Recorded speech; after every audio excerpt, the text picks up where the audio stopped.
नमस्ते, मैं हूं सूर्यकांत उत्तम और आप सभी का स्वागत है टॉक विथ एस के उत्तम में।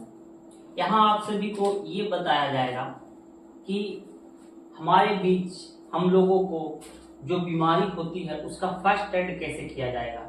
फर्स्ट एड यानी कि सबसे पहले वो बीमारी होती क्या है, उसका पहचान क्या है, कारण क्या है, ये हम जानेंगे। उसके बाद उसका ट्रीटमेंट का कुछ फर्स्ट एड के रूप में टैबलेट इंजेक्शन के बारे में भी जानेंगे।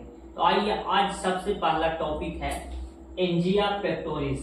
एंजिया पेक्टोरिस का मतलब होता है हृदय शूल। आज के समय में जो भी लोग हैं ज्यादातर हार्ट अटैक, हार्ट प्रॉब्लम से जूझ रहे हैं, तो ऐसे लोगों के लिए एंजिया पेक्टोरिस क्या होता है। सबसे पहला जो सिम्टम होता है एंजिया पेक्टोरिस के, उसके बारे में जानते हैं।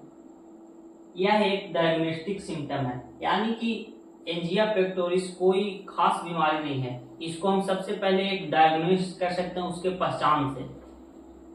जहां हार्ट की मसल में लो ब्लड फ्लो, ब्लड का सप्लाई कम हो जाती है, और उसका कारण होता है कि मसल्स को लो ऑक्सीजन के साथ कार्य करना पड़ता है, तब जाकर के उसको टेडरनेस जैसा भारी पेन होती है।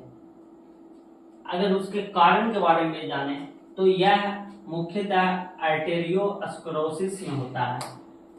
इसका और भी जो कारण होती है तो हाई ब्लड प्रेशर, जो बीपी वैसे लोगों की होती है, तो high blood pressure, severe aneurysm यानी कि कभी कभी धमनी का विस्फार होता है, एरोटिक एन्यूरिज्म, महाधमनी का बढ़ जाना।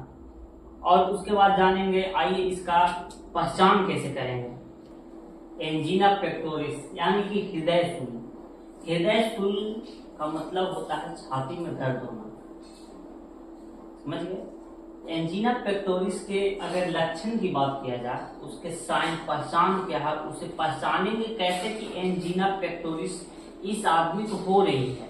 तो इसके लक्षण में अगर करें तो एंजिना पेक्टोरिस में पेन मेनली चेस्ट के ऊपर पार्ट में होता है। पेन अगर आपके चेस्ट के ऊपर पार्ट में होती है तो ये भी एंजिना पेक्टोरिस के लक्षण हो सकते हैं। जनरली में लेफ्ट आर्म में भी पहुंच जाता है, दर्द होते होते लेफ्ट आर्म में पहुंच जाता है, यानी कि लेफ्ट तरफ हम लोग का हार्ट होता है, वही लेफ्ट आर्म के तरफ पेन पहुंच जाता है, दर्द पहुंच जाता है धीरे धीरे लेफ्ट आर्म की तरफ। यही पेन कभी कभी राइट आर्म की तरफ भी जाता है। यही पेन जो दर्द सीने के ऊपर होती है वो कभी राइट आर्म्स के यानी कि बाएं तरफ भी जाती है, कभी गर्दन की तरफ, तो कभी पेट के ऊपर भी पहुंच जाता है। अपर पार्ट ऑफ एब्डोमेन यानी कि पेट के ऊपर भी पहुंच जाता है।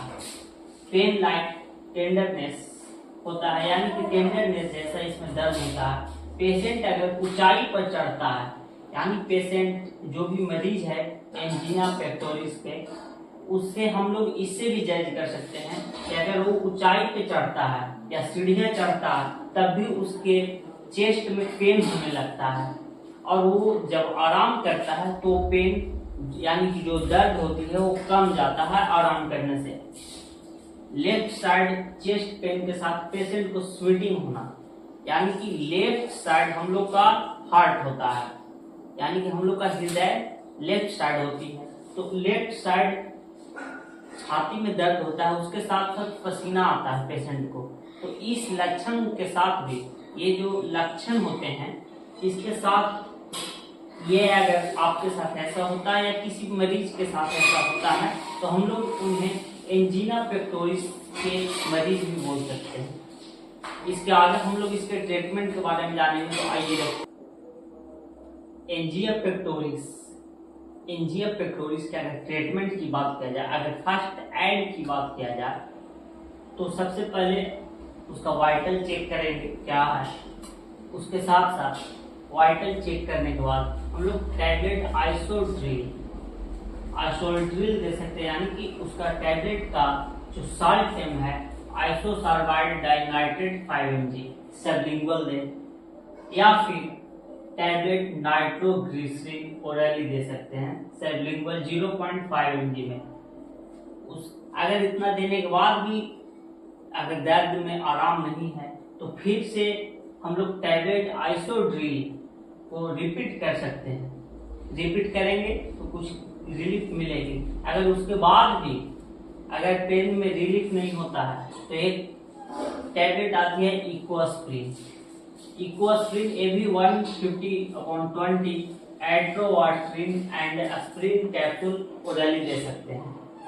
और इतना देने के साथ साथ हम लोग वैसे पेशेंट को हाई अपने से ऊंचे डॉक्टर कार्डियोलॉजिस्ट के पास रेफर कर दें, उसको अच्छे ट्रीटमेंट के लिए। हम लोग सिर्फ ये फर्स्ट एड यानी कि अगर आपातकालीन में किसी मरीज को दिक्कत हो जाती है तो हम लोग ये इतना देकर के उससे आराम कर सकते हैं, आराम पेशेंट को पहुंचा सकते हैं। धन्यवाद।